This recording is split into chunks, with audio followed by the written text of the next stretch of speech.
last 3 months, we have seen more disruption and more innovation than we have in 30 years.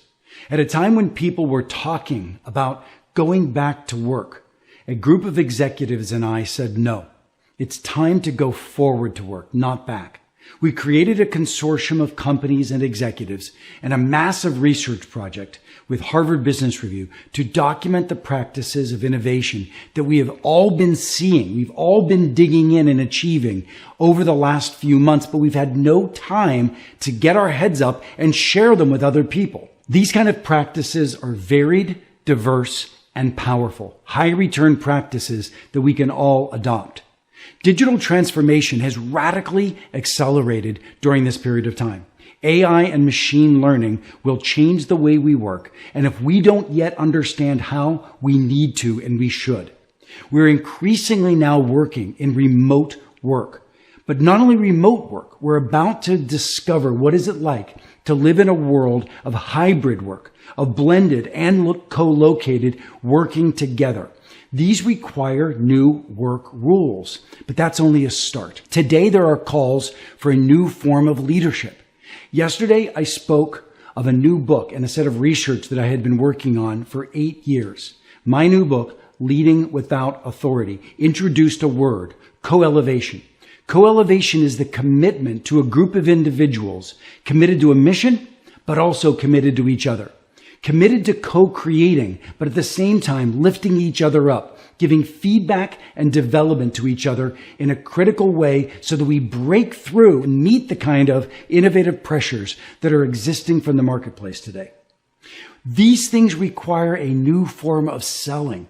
They require a new form of marketing and customer engagement, a humanistic approach that has greater empathy and less transactionalism. Our mission as a collective in this work is to capture the best practices that have sprung up that will ignite innovation and challenge your organization to transform in a new, powerful, collaborative, and might I even say, co-elevating fashion.